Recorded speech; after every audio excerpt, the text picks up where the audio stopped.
is John Loughlin, and before I introduce the panel, I'm just going to say a few words.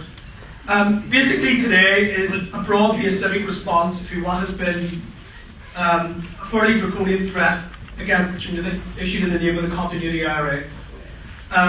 What we have done in order to protect the groups who have been named particularly, but indeed this is an attack against the wider North Belfast community, is to create a wider civic-based coalition.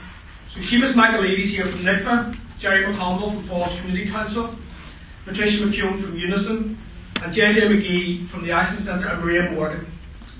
So the first person I'm going to introduce is Seamus McAlevy. Sorry, what I should also say is it's great to see so many people here that reflect the diversity of our community. We were as shocked as anyone when we heard the threats that were issued, as John says, in the name of the Continuity IRA, to named organisations but to other community groups in North Belfast as well. And like other people, we thought this was something that was left behind us quite some time ago. A variety of small groups over the years have issued threats to a number of community workers.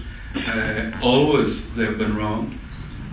Always they have stymied and tried to stop the work of the most active people in the community. And to think that these threats have hit on particularly Ligoneel and the New Lodge, where people have worked tirelessly in these organisations over a long number of years to make a real difference in the community, I think is an absolute disgrace.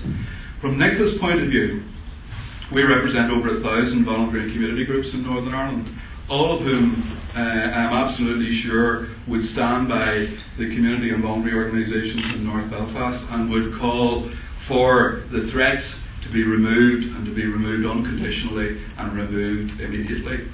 I'd like to start by joining my colleagues, in fact all right-minded people, by firstly condemning unreservedly the death threats issued against our fellow community workers in the north of our city, and to say that we stand shoulder to shoulder with them as they attempt to carry forward their work under very difficult conditions. The community sector has, through very difficult times, shouldered the fight for social justice and economic regeneration under very serious pressure from a variety of sources. The sector has stood up in the past to those from out with our communities who have been content to perpetuate poverty and inequality. They have fought very hard to build facilities and to bring services to the people in our community most in need. On behalf of all within our community sector, I call on the group that made the threat to unconditionally withdraw it, and to remind them that as a committed community sector, we will not be deflected from working on behalf of the working class people of Belfast, and we will continue to work with and hold to account those agencies that have a statutory responsibility for service delivery in our communities. Thanks very much. I just want to welcome you to Galway House.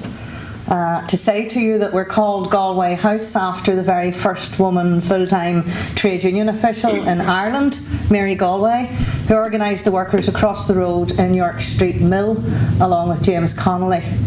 And we're here in this location very deliberately because we chose to be here when we moved a year and a half ago, not only to a place steeped in trade union tradition, but also into a community, a part of North Belfast that is in need of regeneration and support. And we are the biggest union organising in the community sector. And in those famous trade union words, an insult to one is indeed an injury to all. And we take this extremely seriously.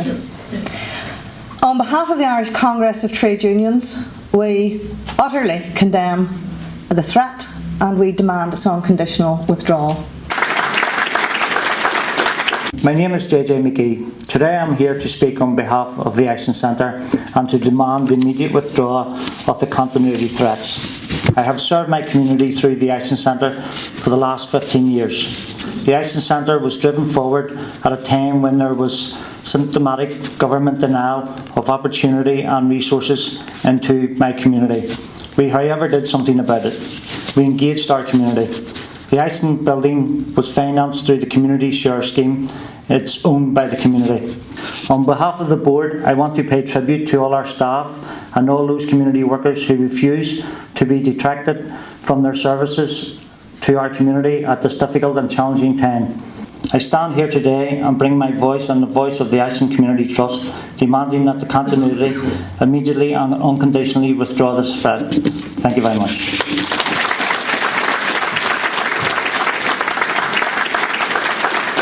Maria Morgan. I am the Chief Executive of Ligonier Improvement Association. The staff that we have actually came to the employers and the board and expressed a determination to continue with the work regardless of these threats. They see what they do as an essential element that benefits the local community, and they believe that nobody should stop them, prevent them in any way from doing that. And as such, then what we do, like every other organisation in this room today, is we're asking for the rescinding of this threat on local community organisations. Let us get on with the job that we're doing. Let us work with the people that we need to work with in order to address all of the local community issues. And basically to provide the service that we've been providing for years, that no other organisations similar to yourselves are able to provide in areas of greatest need. Thank you.